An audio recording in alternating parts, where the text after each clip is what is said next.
Good afternoon, everybody. Happy Wednesday. I don't have anything off the top. Matt, if you want to kick us You off. don't want to recap the secretary's Well, you comments I know, about World Press I Freedom know Day you this all morning? you all tuned in very closely, Yes, and we we'll did. echo what the secretary said as well.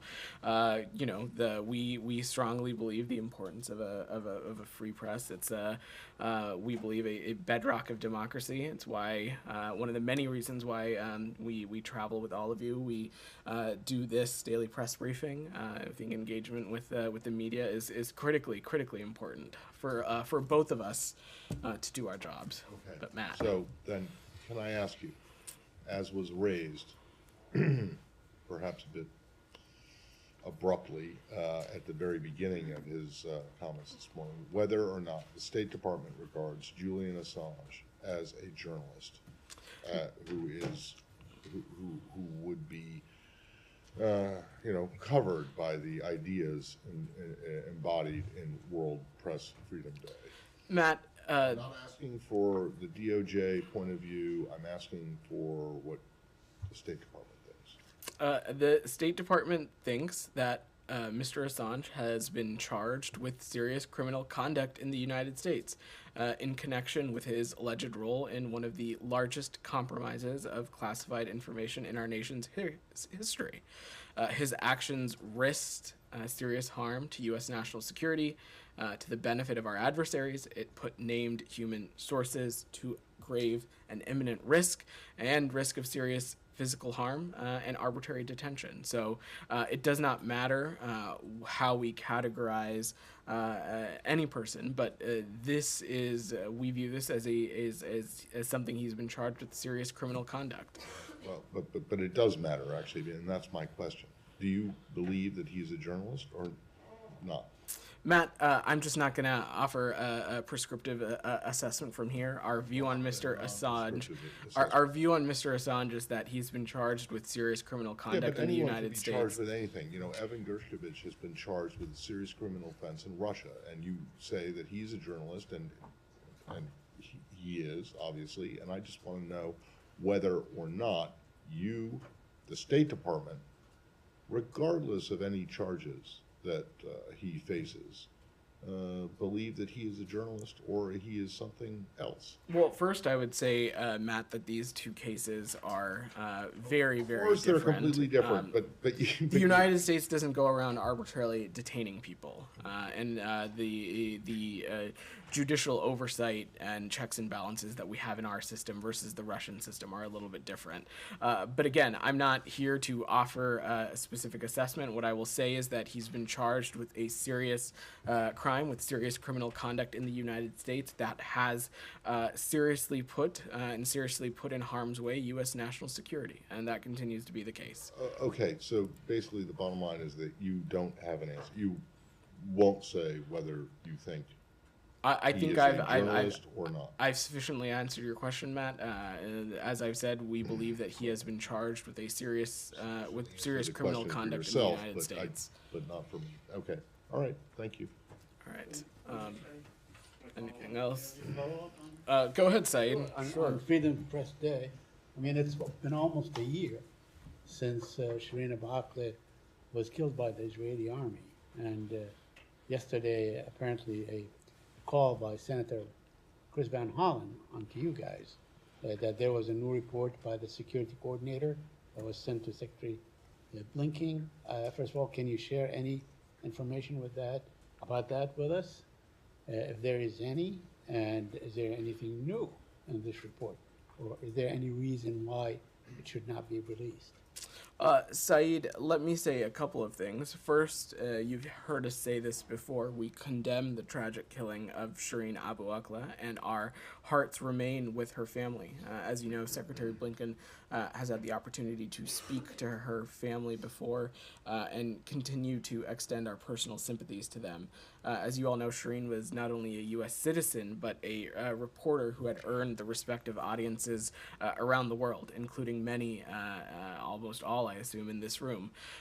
As it relates to this reporting, Saeed, I've seen it. I don't have any additional assessment to offer. I've not seen this report. My understanding is that the U.S. Security Coordinator has not changed the same conclusion that was released last summer, that we released when we put out a statement about this, which is that IDF gunfire was likely the reason, unintentionally.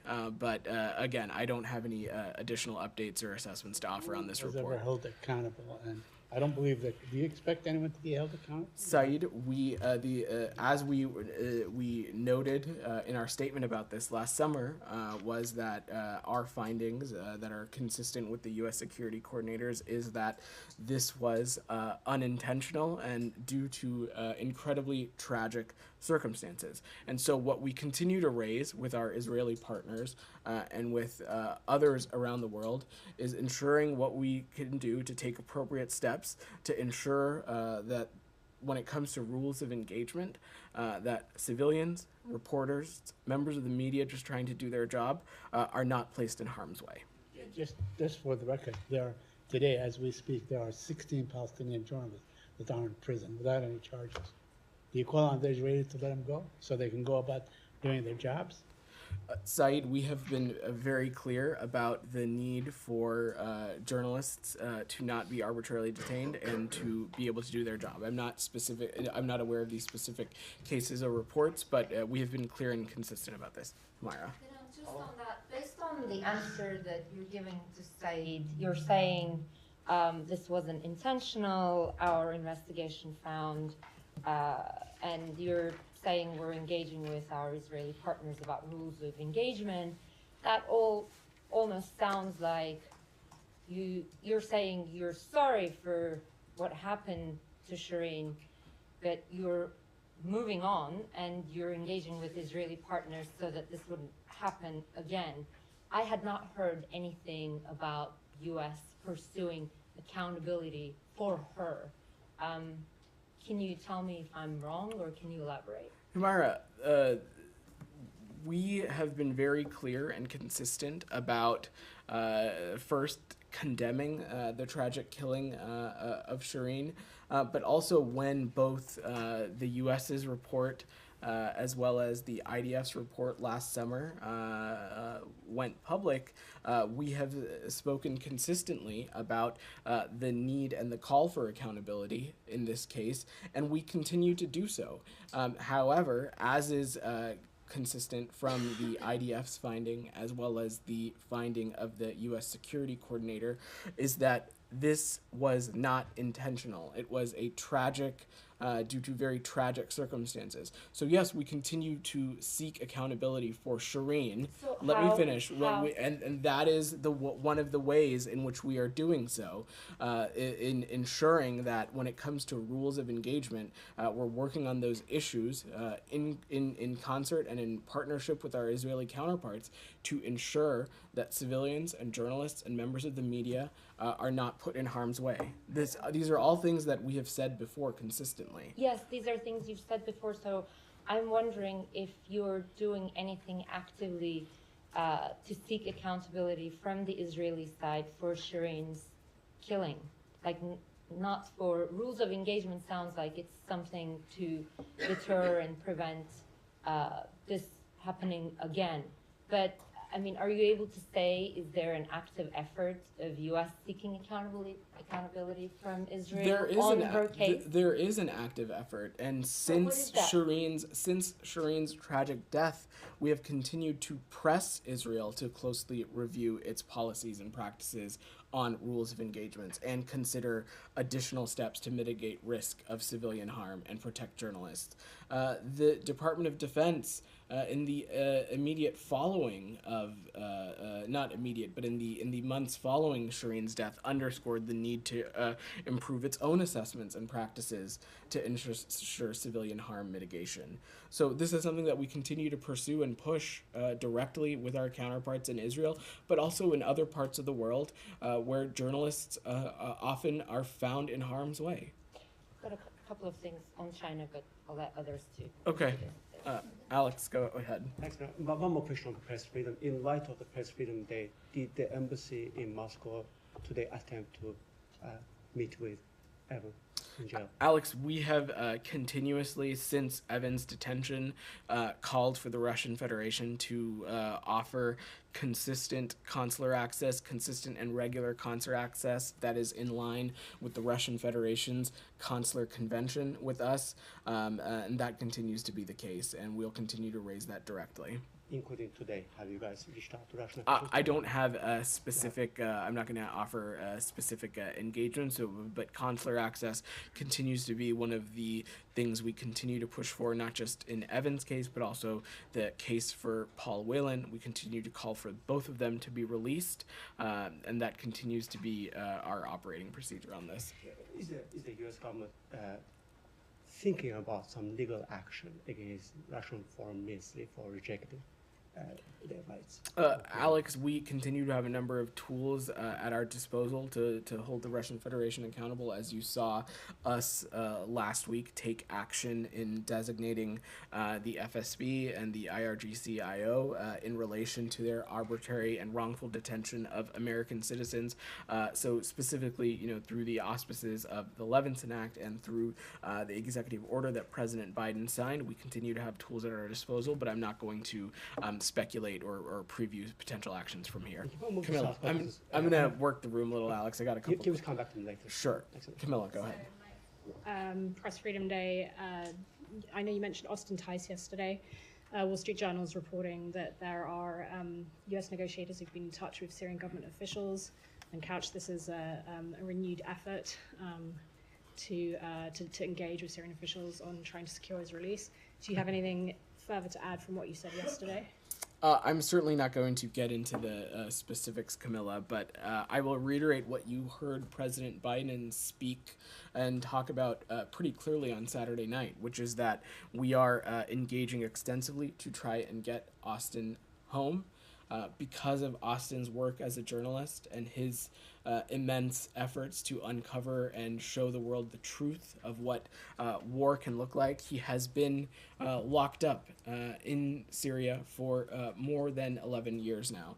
We have pursued every channel we can to seek his safe return to his family, and will continue to do so. And that includes discussing the case with a number of countries in the region, and we will continue working this until we're able to get his safe return to the United States.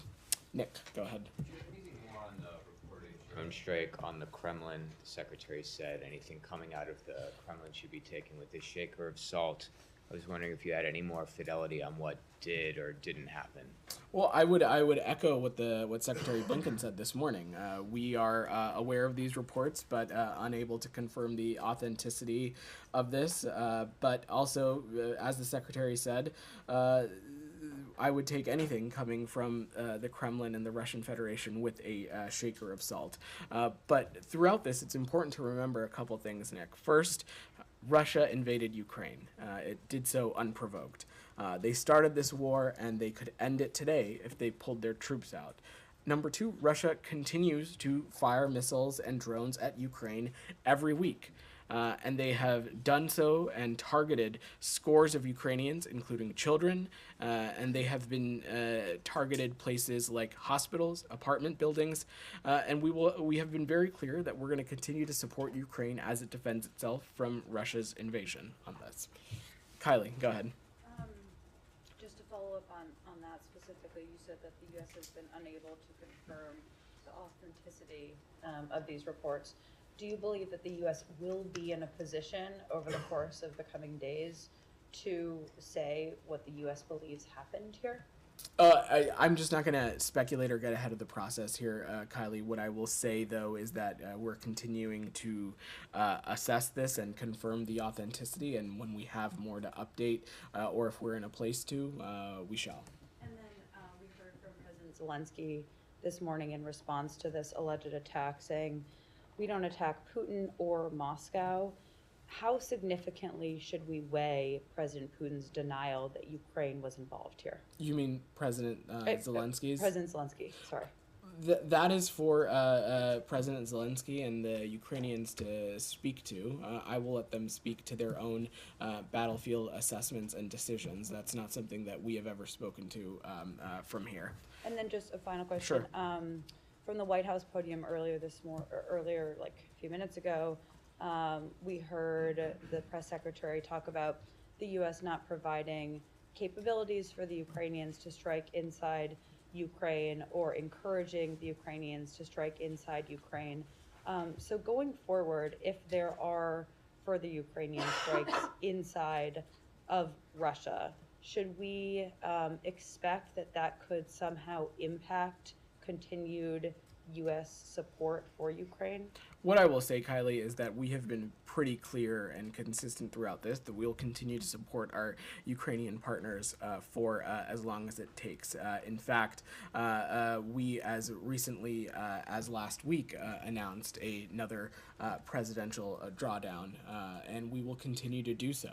But that being said, I think it's also really important to take a step back. I don't want to speculate about the authenticity of this, but we also have been clear and consistent, as you said, that about not encouraging or enabling the Ukrainians to strike beyond its borders. Gita. Afghanistan, Badant, do you have a readout from the Doha conference? So, as you know, Gita, the UN convened this meeting in Doha for key international stakeholders to reinvigorate international engagements around common objectives within Afghanistan and how to best support the Afghan people. The U.S. and other stakeholders continue to be deeply concerned about the deteriorating human rights conditions in Afghanistan, especially as it relates to women and girls. And the UN Security Council unanimously adopted last week a resolution that sends a clear signal that the international community is united in condemning the Taliban for its egregious repression of Afghan women and girls. So any decisions on how to go forward to bring the Taliban in line? And Well, the envoys representing their various capitals discussed a variety of shared concerns, specifically the presence of terrorist organizations, the lack of inclusivity, which importantly includes human rights, the sheer concern that when more than 50% of Afghanistan's population is being left out of participating in the economy, left out of participating in education, that it is tough to see a credible path forward for the country. So this is something that, of course, this department and key leaders within this department are going to continue to remain deeply engaged on. Raquel, welcome to the briefing room, by the way. Thank you so much. It's good to be here, Evan. So the federal police in Brazil raided this morning former President Bolsonaro's home. They are investigating if Bolsonaro used fake vaccination card to travel to the United States. So can you tell us if the former president had to present any kind of vaccination proof in the U.S. while he was not on an official visit? What I will say, Raquel, is that visa records are confidential, so I'm just not going to get into discussing specific cases. What I can say is that at that time in history, there was a requirement of being vaccinated to enter the United States, in addition to whatever appropriate paperwork and documentation is needed to enter the United States, but I won't say anything more than that, and of course the CDC can speak to you about the various cadences of vaccination requirements that have existed in relation to entering the country. Can you say if the American authorities will work or are helping the Brazilian police in this investigation, and if there is any concern that Bolsonaro committed a crime here if he was not vaccinated and showing around when he was here for 90 days his fake vaccination card? I'm just not going to speculate or get into the specifics of an investigation that's ongoing in another country, and I don't have anything additional to add on that. Did the Brazilians ask for help in those investigations? Again, not that I'm aware of or anything that I can speak to from here, but if we have anything additional to offer, we'll let you know. Leon, go ahead. I would have pursued that, but I don't think you'll advance this very much. I want to speak about Haiti. The UN rights chief today, Volker Turk, said Haiti is basically dangling over an abyss. The Secretary General also recently had comments basically saying Haiti is going to pieces. As you know, been talk about potential force or doing things, but we haven't seen really any movement whatsoever since last fall. What are you specifically doing now, and with whom, to potentially do something about the situation in Haiti? Leon, we remain deeply concerned about the spiraling violence and its impact in all aspects of life in Port-au-Prince. We have made it clear that we believe the security and humanitarian situation in Haiti is worsening, and the conditions on the ground will not improve without armed security assistance from international partners. And any decision about a security force would be done in consultation with the United Nations and the Haitian government, and those discussions continue to be ongoing. And we remain in coordination with partners on next steps on the force and other actions to address the security situation in Haiti, including the needs to support the Haitian National Police. I'll also remind you, Leon, that when we have not hesitated to take action to not just support the Haitian National Police, but also support the Haitian people. Since July of 2021, our INL Bureau has allocated $92 million to support security in Haiti. As of April 2023, INL has donated 40 patrol vehicles to the Haitian National Police, and we've delivered approximately 1,000 sets of protective equipment, 36,000 MREs, and you'll recall, Leon, last fall, in close coordination with our Canadian partners, we facilitated the delivery of vital security-related equipment to Port-au-Prince. So this is something that we've continued to engage on directly, and it's something we continue to work towards in coordination through multilateral auspices as well. Okay, I understand that, but as you said, these excuse me? You're good. Someone was standing. Please continue. These negotiations, you said the discussions are ongoing. So with whom exactly, and what is the sticking point? Because, or several sticking points, because these conversations have been ongoing since at least last fall, last October, I recall, with the sense of urgency at the time. And now we're 8 months later. Leon, I'm not going to get into the specifics of diplomatic negotiations and engagements, but these engagements continue to be ongoing. We have continued to do so through the UN. We have done so with partners in Haiti. You saw both President Biden and Secretary Blinken speak about this during their travels to Canada recently as well.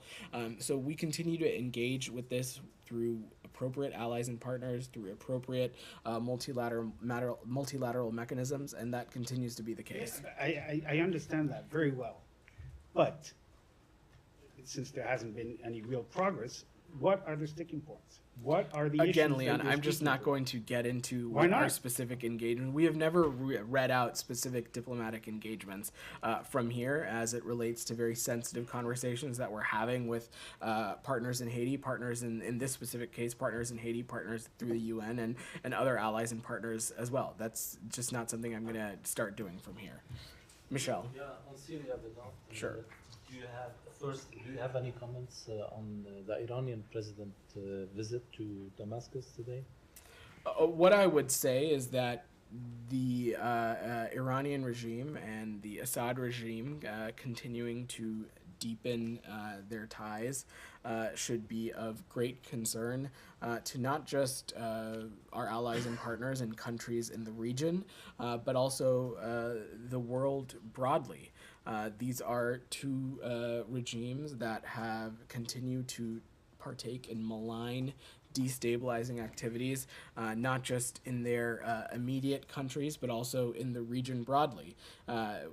we continue to believe, Michelle, that we will not normalize relations with the Assad regime, and we do not support others normalizing with Damascus either. And we've made this abundantly clear to our partners. The U.S. believes that a political solution that is outlined in UN Security Council Resolution 2254 is the only viable solution to this conflict in Syria.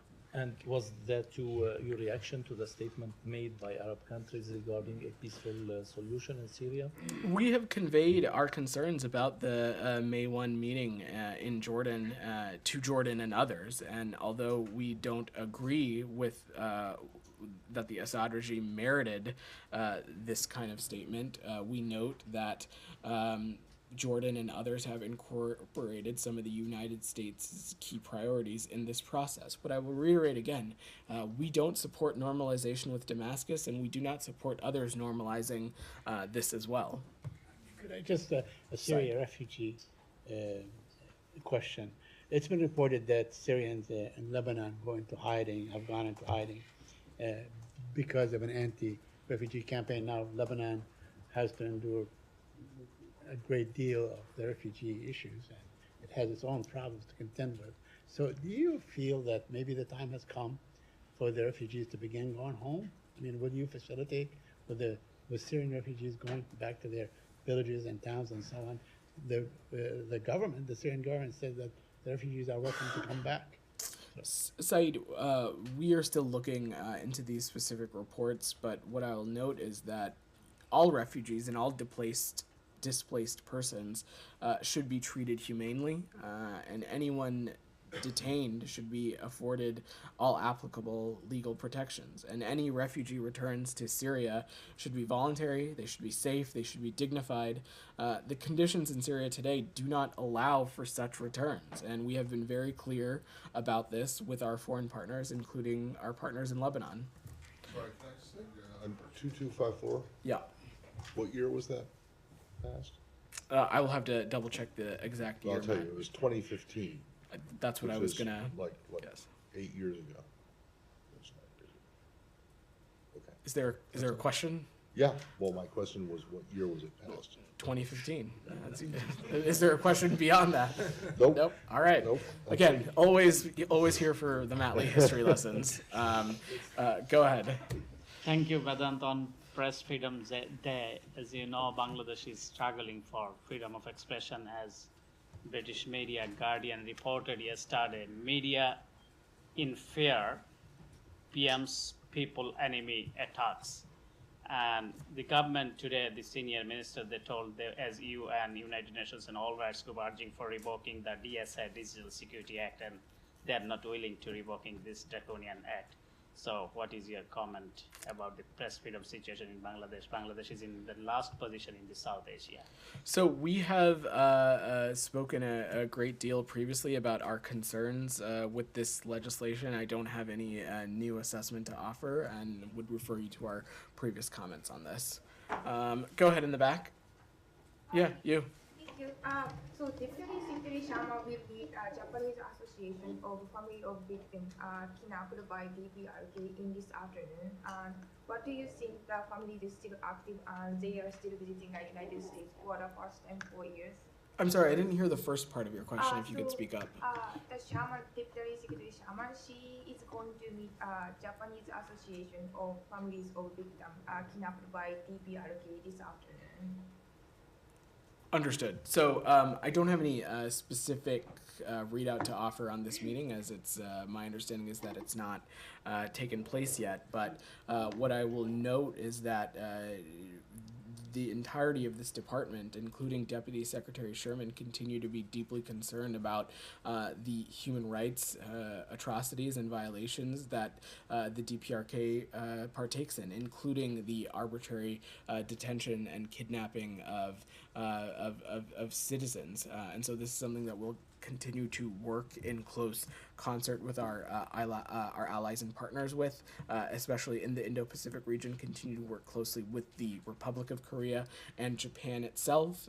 Deputy Secretary Sherman had the opportunity to engage with her counterparts from those two countries just a number of months ago, and so it's something that she will bring important perspective to. Thank you. Go ahead. The seizure of a second oil tanker in a week on Wednesday in the Gulf waters by Iran. Any comment on that? So this was reported earlier this morning, and the Department of Defense reported this as well, that the IRGC Navy seized a Panama flagged oil tanker, the Niobe, while it was transiting the Strait of Hormuz. This is the second time in the past week that Iran has seized a foreign flagged oil tanker while it transits international waters. This seizure follows Iran's seizure of the Advantage Suite, flagged in the Marshall Islands, and candidly, Iran's harassment of vessels and interference with navigational rights in regional and international waters are contrary to international law and disruptive to regional stability and security. We join the international community in calling the Iranian government and the Iranian Navy to immediately release the ship and its crew. Go ahead, Hib. Yeah. The first tanker was heading to the U.S. and we saw many attacks against U.S. troops. Vadan, do you think that the U.S. response to what Iran is doing in the region is equivalent to what they are doing? I mean, is it efficient? Well, let me say a couple of things. We continue to have a number of tools at our disposal to hold the Iranian regime accountable. And as recently as last week, we have not hesitated to use those tools, and we will continue to take action. When it comes to holding the malign Iranian regime accountable, we'll continue to take steps to do whatever we can to protect the security of our allies and partners in the region, protect the security of the United States and its service members, and we continue to have a number of tools at our disposal. Go ahead in the back. Thank you. Two questions. One about Armenian-Azerbaijani dialogue happening these days in Washington. Sure. In Arlington, Virginia, actually. Do you have any more updates on this? And the second quick question about Turkey shutting down its airspace for Armenian airplanes.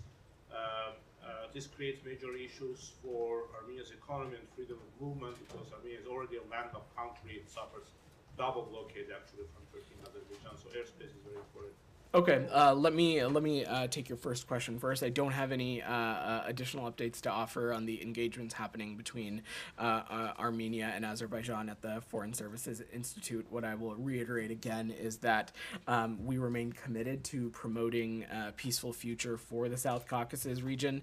We believe that direct dialogue is key to reaching a lasting peace, and we believe that that is possible between these two countries. As I said, Secretary Blinken had the opportunity to join the opening plenary session as well as welcome the foreign ministers for a dinner the evening before. Senior advisor for Caucasus negotiations, Lubano, continues to be deeply engaged on this process, but I don't want to get ahead of the process as it's ongoing. On your second question, the U.S. strongly supports Armenia-Turkey normalization, which we believe would be important for not just these two countries, but helpful for stability across the region. We note with disappointment Turkey's announcement that it would suspend Armenian airline overflight permissions. The agreement that had previously been reached between these two countries to resume air connections had been a very important confidence-building measure, not just between these two countries, but again for regional stability broadly. And it's our sincere hope that Turkey and Armenia can continue to rebuild economic ties and open transportation links as well. Kylie, go ahead. About something that Ambassador Burns said yesterday on China. He said, we are ready to talk with China pretty clearly, but then he also went on to say that he's told his counterparts that Blinken will visit China when conditions are appropriate. So I'm just a little confused. Is the U.S. ready to talk with China now, or do things need to change for conditions to be appropriate? And what are those conditions that need to change? So I'm not going to be prescriptive about these said conditions. This is something that the Secretary has spoken about quite clearly in the immediate aftermath of his trip getting rescheduled. We continue to believe that we want this trip to get rescheduled when conditions allow, and that continues to be the case. And we do have open lines of communication with the PRC, and we continue to engage on those. As you all are quite familiar, the Secretary had the opportunity to have a direct engagement with one of his counterparts on the margins of the Munich Security Conference, and we continue to engage, Munich Security Conference, I apologize, and we continue to engage appropriately with the PRC. The important thing to remember is that this is a relationship that the international community expects us to manage responsibly. There are a number of issues between the bilateral relationship of the United States and the PRC that are of immense importance to the entire world, whether that be addressing the challenges of the climate crisis, whether that be economic issues as the sheer amount of trade volume that flows between the Taiwan Strait. So the demand signal from the world is that this relationship be managed responsibly, and the United States is continuing to do that, and will continue to have those open lines of communication through Ambassador Burns, through the Secretary, and through many others. So just to be clear, at this point, the conditions do not allow still for the Secretary to visit China. I don't have a trip to announce, Kylie. I'm not going to offer a moment in time metric or assessment. We continue to work towards rescheduling this trip when conditions allow. Got it. And then just one more question on U.S.-China relations. Ambassador Burns also said there haven't been substantive talks with China on the issue of fentanyl. I'm wondering about another issue, Americans wrongfully detained in China. Have there been substantive talks between the U.S. and China on that topic in recent months? I'm not going to specifically read out the conversations that have taken place between U.S. and PRC officials through our bilateral relationship, but what I will say is that Secretary Blinken and others at this department have no higher priority than the safety and security of American citizens abroad, especially those who are wrongfully detained, and it's something that we engage in and raise with countries directly around the world, including the PRC. Just to follow up on that, is there... Your colleague has a question. Yeah, can I Humaira, just go ahead. ask on Kylie's question? Yeah. Is there a proposal from the U.S. side that is on the table with the Chinese about the detained Americans? I'm just not going to get into specifics of how we engage on releasing wrongfully detained American citizens or the specifics of our diplomatic engagements. You guys do say that there is a proposal with Russia on Paul Whelan. So I'm just wondering if there is any active talks, active communication with the Chinese, because, I mean, the families were very hopeful about Secretary Blinken's trip, and then that got canceled. We don't know when it's going to be rescheduled. He made some comments about this today. We're just trying to get an understanding of where all of that left the effort, the U.S. effort with China on the topic of detained Americans there. So are there active talks with them? Let me say a couple of things. First, just because we talk about one case, in the case of Paul Whelan, we've been very clear about there being an offer on the table with the Russian Federation, and the Russian Federation should take it. That does not color or influence or is any indicator of where things stand with other cases. Each wrongfully detained American citizen is of utmost importance to us, and it's something that this administration is pursuing tirelessly, from President Biden, from Secretary Blinken, from Ambassador Carstens, and others. So I don't have a specific update or assessment to offer you. We have raised the case of wrongfully detained Americans as often and as frequently as we can, including in our dialogue with the PRC. And the final thing is they're actually in town, the campaign with the families, they're in town and doing certain events. And there was a meeting at State yesterday, but why hasn't the Secretary met with them? The Secretary engages with the families of wrongfully detained American citizens regularly. He does so with wrongfully detained families of citizens who are wrongfully detained all across the world. I don't have specifics to offer on the Secretary's schedule. I know he had the opportunity to briefly connect with some of these families, but it's something that we also do so regularly at regular intervals. This is something that is utmost importance to Secretary Blinken. Go ahead. Thank you. There was a media report that the U.S. government today asked JP Morgan to process 40 payments related to Russia's grain. Can you confirm that? That is a question for our colleagues at the Treasury Department. I don't have anything to offer on that. Go ahead, Sam. You refer to WikiLeaks allegedly damaging U.S. national security. People might remember that WikiLeaks came to prominence because they released the collateral murder video. And what that showed was U.S. military mowing down Reuters reporters, workers in Iraq. Reuters repeatedly asked the U.S. government to disclose such information about those killings, and the U.S. government repeatedly refused to do so. Only then did we know what happened, that the U.S. helicopter gunship mowed down these Reuters workers through the collateral murder video. Are you saying that disclosure of such criminality by the U.S. government impinges U.S. national security? I was answering a question about Mr. Assange. Yeah. I was not offering an assessment on anything else. But you said that that WikiLeaks damaged U.S. national security. Did it do so by exposing U.S. criminality? I'm not going to parse or get into specifics. What I will just reiterate again is that Mr. Assange has been charged with criminal conduct for his role in the largest compromise of classified information in our nation's history. That compromise has seriously harmed U.S. national security to the benefit of our adversaries. But you can't be specific as to I don't have anything else to add on this. Just another dimension to this is that, of course, you're going after Assange, the U.S. government, the DOJ, is going after Assange because of the disclosures pertaining to Iraq and Cablegate and so on.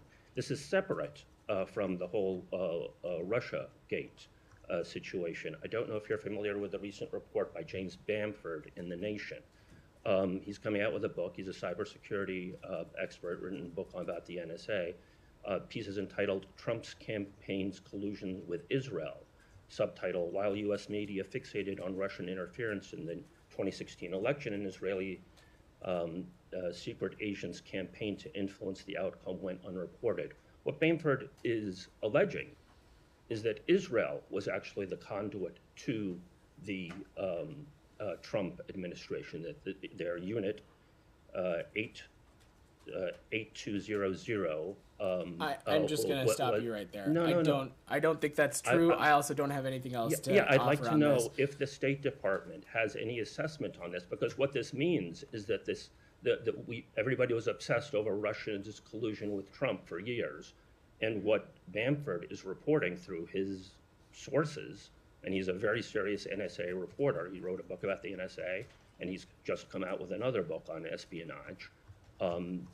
Is that Israel was actually the conduit to the Trump administration. I don't have anything to offer on that other than. Could I get something in writing? I don't have anything to offer on that other than in the United States, people can write and publish whatever they want. I'd love to know the if the benefits State Department has an one of the assessment. benefits of the First it should Amendment. be an I'm going to input work the interest. room now. Your colleagues have still their hands up. I'd Nick, really like to know you if had the your State hand up Department patiently. assessment on Go that. ahead. I'd be happy to get an email. Thank you. Nick, go ahead. You had your hand up patiently.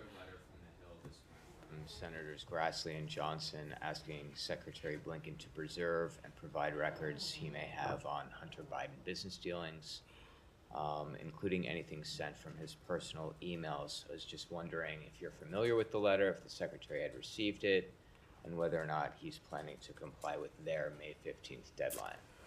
Thanks for your question, Nick. So we have received this inquiry. We are reviewing it appropriately.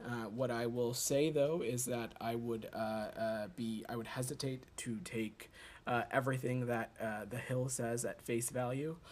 There has been a clear track record of, in many instances, of transcripts being intentionally taken out of context, being intentionally misrepresented, and so we don't know what exactly the intent or what's going on here. But as I said, we've seen the inquiry and we will review it appropriately.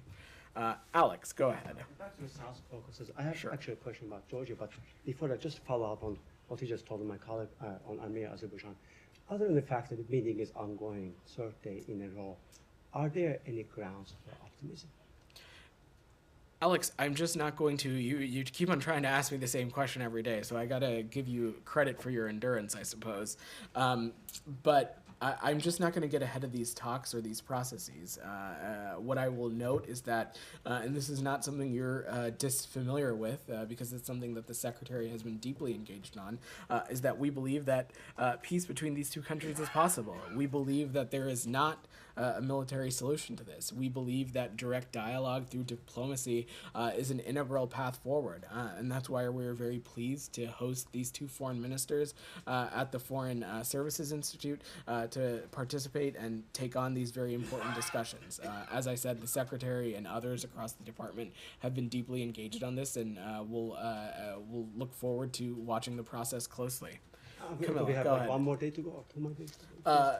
I don't have the exact schedule in front of me, Alex, but we can follow up on Move that. to Georgia if you don't mind. I Okay. have, And then we'll come to you, questions. Camilla, I promise. I appreciate that.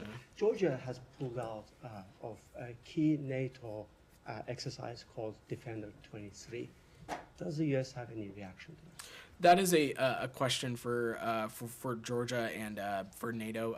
I don't have any assessment to offer from here. I would also let our Pentagon colleagues speak to its impact on any exercises or operations that the United States might be conducting, and I don't have an assessment to offer from here.